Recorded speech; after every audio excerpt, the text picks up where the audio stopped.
Las lenguas de la hoguera. Crecí en un pueblo donde todos sabían qué casa evitar. Una finca colonial, oculta entre cafetales y neblina, con una capilla derruida y un pozo sin fondo en el patio. Decían que ahí vivió un inquisidor, un sacerdote español que llegó en el siglo XVII a purificar la región. Torturó a mujeres, niños y curanderos, a cualquiera que oliera a hierbas o supiera leer sin permiso. Yo no creía en esas cosas, hasta que acepté un trabajo de restauración para el INAH y me asignaron justo ese lugar. Desde la primera noche algo estaba mal. Los crucifijos de piedra aparecían girados cada mañana. Escuchábamos voces en latín que salían del pozo. Uno de mis compañeros, un escéptico empedernido, se levantó gritando que alguien le había metido carbones encendidos en la boca. Tenía la lengua ampollada y no podía hablar. Renunció ese mismo día. Yo decidí quedarme. No sé por qué. Había algo hipnótico en los muros manchados de sangre seca, en los símbolos grabados en la piedra. Una noche encontré un libro oculto detrás del altar. No era una Biblia. Era un registro de los tormentos. Páginas enteras describían las confesiones forzadas de mujeres acusadas de pactar con el demonio. Muchas murieron sin decir palabra. Una, sin embargo, escribió algo con su propia sangre. Quemarás mi carne, pero no mi lengua.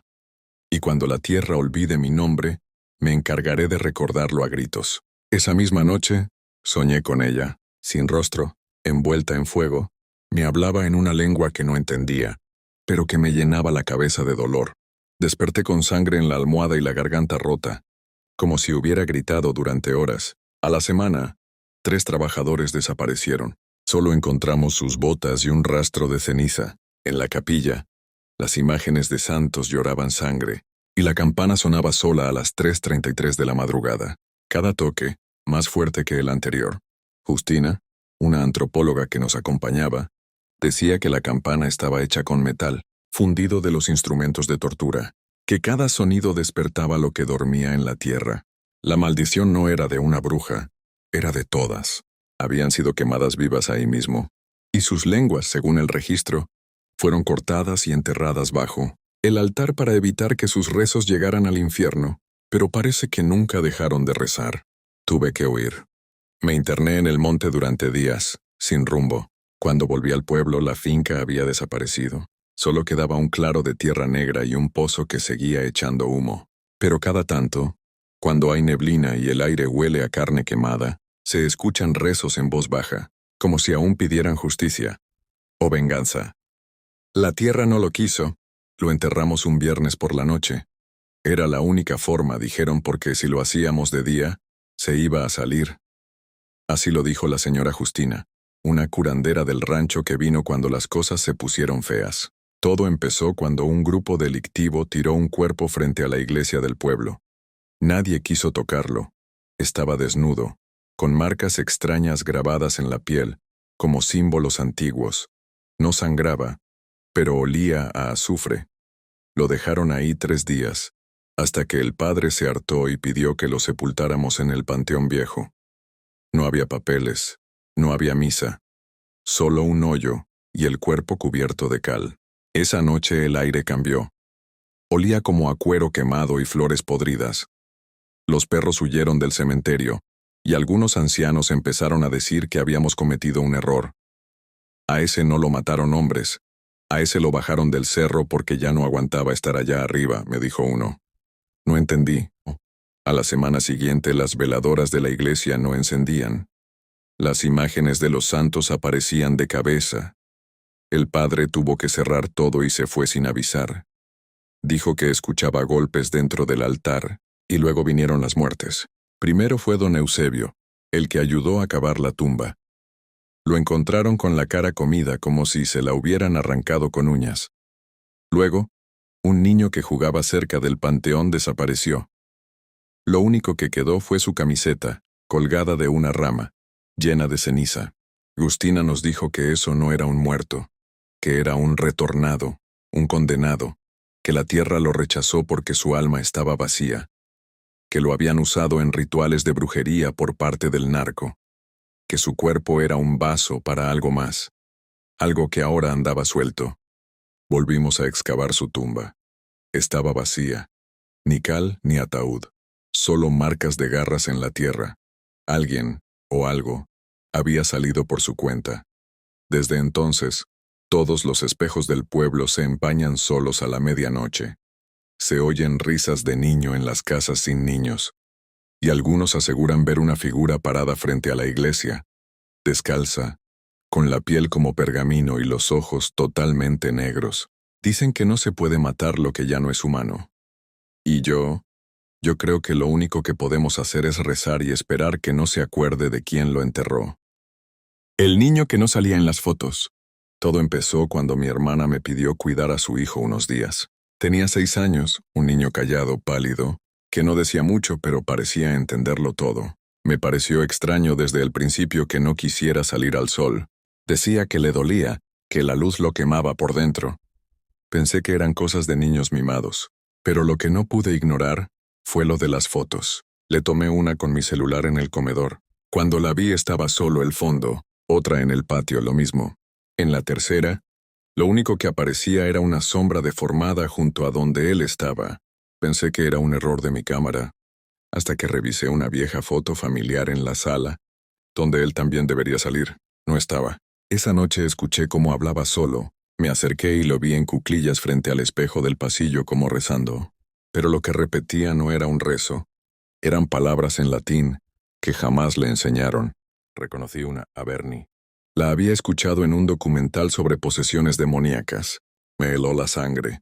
Le pregunté al día siguiente de dónde aprendía esas cosas. Me miró con esos ojos negros, sin brillo, y me dijo algo que nunca voy a olvidar. Mi verdadero papá me lo enseñó. Vive en la tierra de abajo. Pensé que era imaginación, hasta que lo vi caminar por la casa sin hacer ruido, sin pisar el suelo.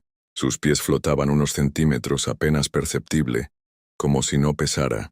Un día, encontré en su maleta algo que no supe cómo interpretar. Un relicario antiguo, con una figura de San Benito, quemada por la mitad, y un pedazo de cuero seco, con una oración escrita en sangre. Llamé a mi hermana. Me confesó entre sollozos que el niño no era suyo, que ella lo había recogido en un rancho abandonado en Tamaulipas, donde habían asesinado a toda una familia. Solo él quedó vivo, escondido en un aljibe. Los militares lo encontraron sin un rasguño, aunque todos los demás estaban mutilados. Pensó que era un milagro.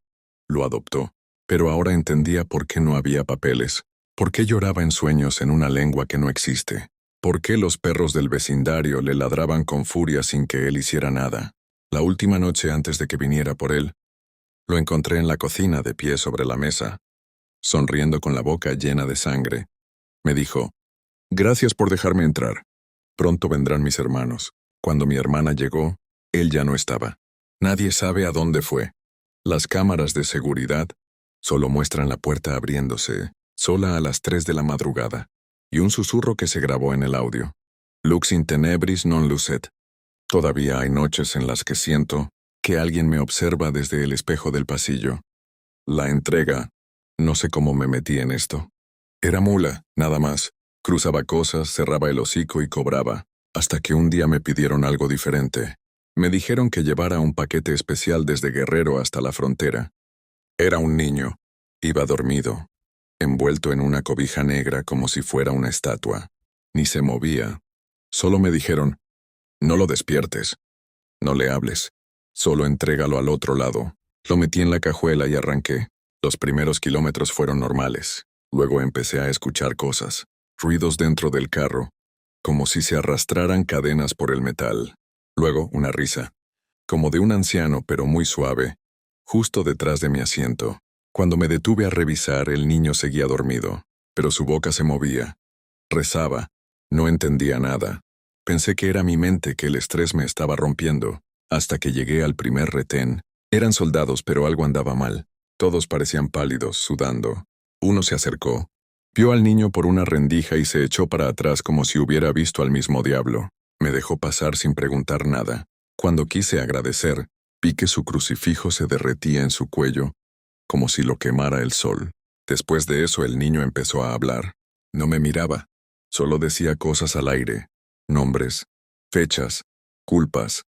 Sabía lo que había hecho cada hombre del convoy que me enviaba. Dijo cosas que nadie más podía saber.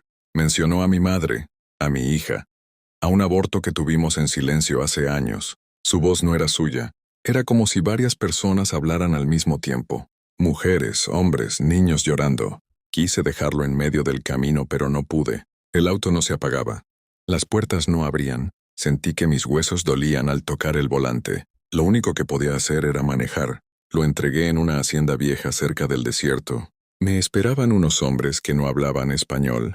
Vestían trajes oscuros y se persignaban al verlo. Uno de ellos dijo: «Este no es el primero, pero es el más completo». Me pagaron con un fajo de billetes viejos, todos marcados con sangre seca. Antes de irme, uno me dijo algo que aún no entiendo del todo. El infierno no siempre se construye con fuego. A veces se alimenta con silencio. Desde entonces, he escuchado que ese grupo hace pactos raros, que ya no matan por territorio, sino por almas, que en sus ceremonias usan cuerpos marcados, niños nacidos en días de eclipse y bautizados en ríos contaminados. A veces despierto con el olor a azufre en la ropa, con arena entre los dientes, como si todavía estuviera cruzando la frontera con él. Donde enterraron la lengua. Mi hermano apareció muerto en el río, sin ojos, sin lengua, pero no había una gota de sangre. Decían que había sido un ajuste de cuentas. Pero yo sabía que no. Él no se metía con nadie. Vivía solo en un ejido casi olvidado de Chiapas, donde la gente todavía se persigna si ve una lechuza de noche. Fui a su casa a recoger sus cosas. Lo que encontré ahí me persigue hasta ahora. En su cuarto había velas negras, círculos de ceniza, y una jaula vacía con restos de algo que parecía piel humana. Un diario también. Escribía sobre una mujer, la del rebozo rojo.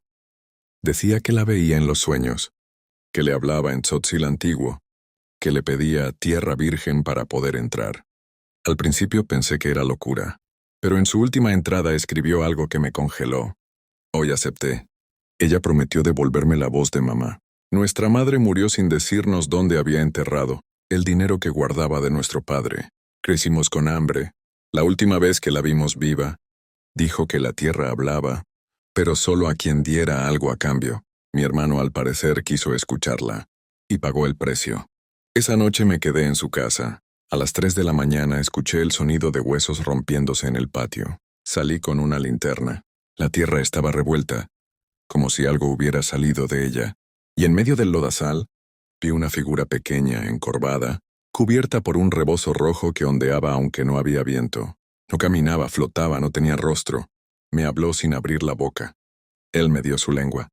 «¿Tú qué me darás?» Corrí. Me fui al pueblo, pedí ayuda. Nadie quiso subir. Un anciano me dijo que esa mujer fue una bruja asesinada por los abuelos del lugar. Le arrancaron la lengua y la enterraron para que no pudiera conjurar su regreso. Pero cada generación alguien la escucha. Siempre empieza con los sueños. Siempre termina igual. Sin lengua, sin ojos, sin alma. Regresé días después con un cura. Encontramos la casa quemada. En las cenizas solo quedaba un rebozo rojo perfectamente limpio y una lengua seca atravesada por un alfiler oxidado. El cura me dio una caja con tierra bendita y me dijo que la llevara a donde empezó todo, pero nunca me dijo cómo terminarlo. Ahora escucho voces en tzotzil. Cada noche me despierto con la boca llena de ceniza, y cuando hablo a veces mi voz no es la mía. El caso del matadero. Trabajé como forense en la fiscalía durante 5 años. Vi cosas horribles, pero nada como lo que ocurrió en lo que la prensa llamó el matadero de la colonia industrial. Recibimos el reporte de un fuerte olor saliendo de una casa abandonada. Cuando entramos el aire era irrespirable. Adentro había 7 cuerpos, desmembrados, colgados con ganchos como carne de res. Pero lo más extraño no era eso. Cada cadáver tenía grabado un símbolo en la piel, con una precisión quirúrgica, un triángulo invertido con un ojo en el centro. Lo peor fue el sobreviviente, una mujer encontrada amarrada cubierta de sangre ajena. No hablaba, solo murmuraba una y otra vez. No fue él, fue lo que él traía dentro. El acusado era un joven sicario apodado El Gavilán. Tenía 19 años. Al capturarlo no mostró miedo. Solo pedía una cosa: que lo mantuvieran en una celda sin espejos. Durante los interrogatorios dibujaba símbolos en la mesa. Decía que el demonio se le había metido desde niño, que un brujo lo entregó al señor del abismo en un rancho donde mataban cabras negras para ver el futuro, que su primera visión fue a los 7 años, su madre descuartizada. Al principio pensamos que fingía locura, pero las cámaras de seguridad de la celda captaron cosas imposibles. El chico hablaba con alguien que no estaba ahí. A veces se quedaba mirando al techo por horas y se reía solo.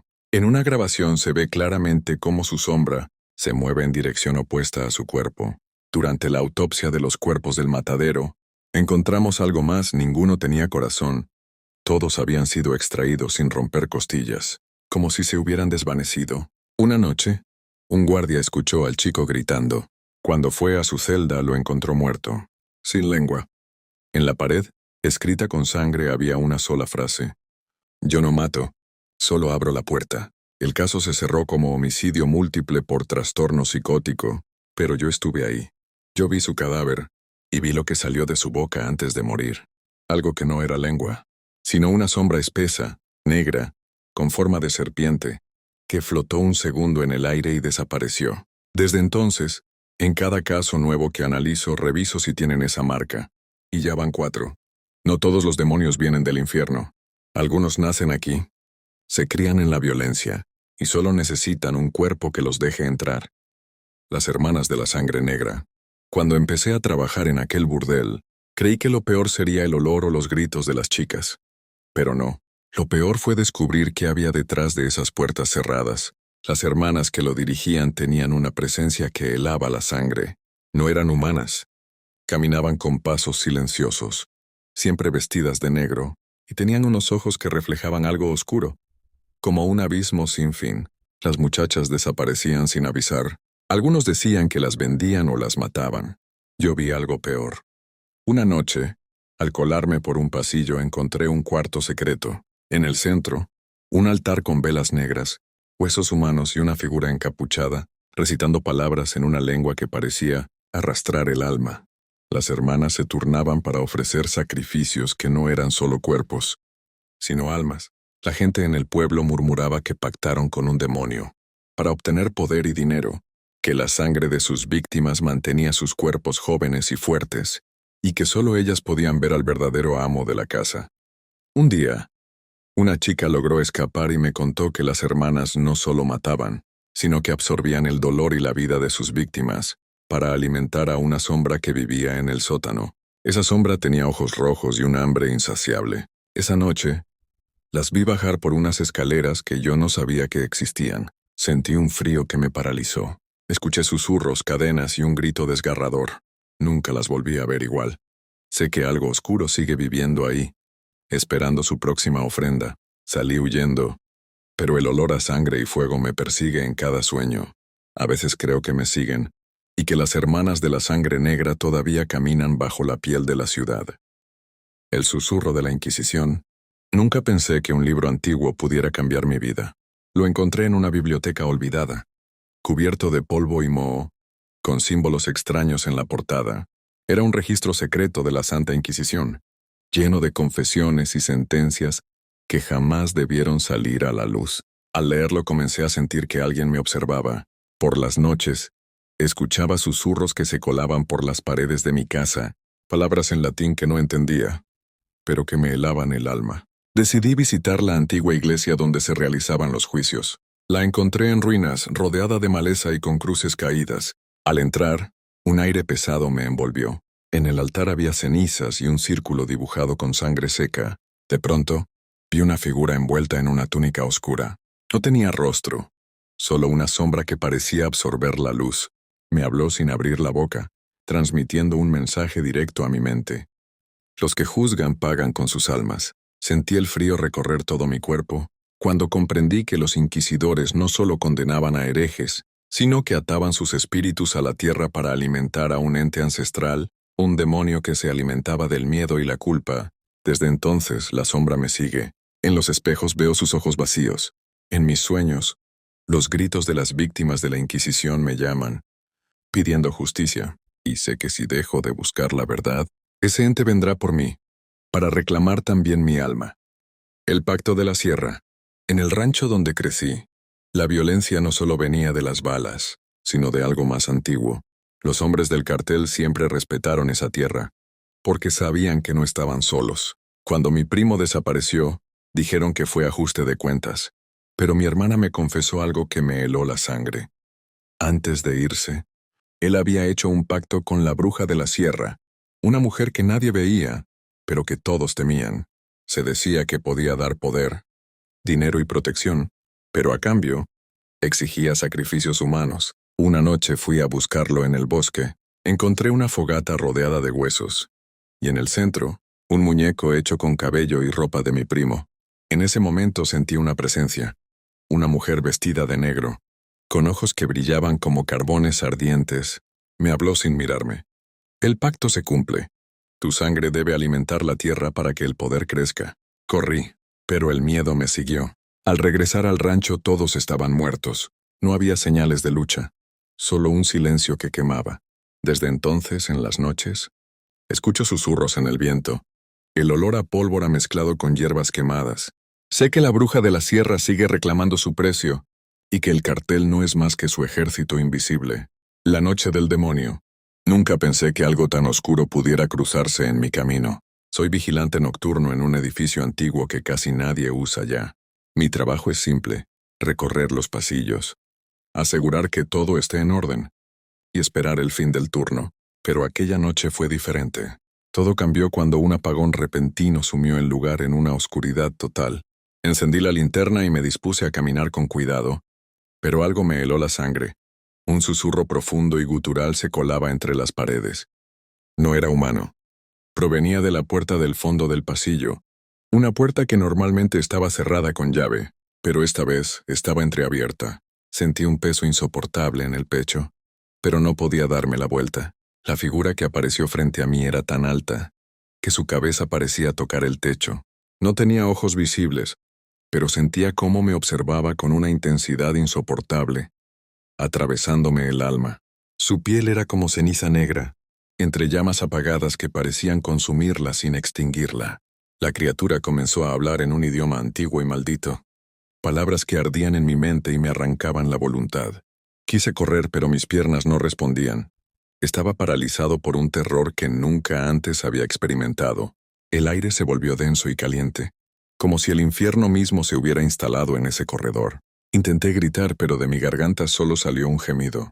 La sombra extendió sus manos y sus dedos se transformaron en garras afiladas, mientras un olor a azufre y muerte invadía el lugar. Sentí que mi alma era arrancada del cuerpo, y una voz profunda y cavernosa resonó en mi cabeza. Esta noche, tu alma me pertenece. Con los ojos cerrados rogué para que todo terminara. Cuando los abrí, la figura se había desvanecido y la luz regresó al edificio. Creí que todo había sido un mal sueño hasta que noté la marca en mi brazo, un símbolo oscuro, quemado en mi piel, igual al que vi en la criatura. Desde aquella noche cada sombra me parece un enemigo y cada silencio una amenaza. Siento que esa presencia me sigue, acechando en los rincones, esperando su momento para llevárselo todo, y sé que si alguna vez vuelve a aparecer, no habrá forma de escapar. Gracias por ver hasta el final, y no olvides suscribirte a Crónicas Oscuras, donde el miedo empieza con un susurro y termina con un grito.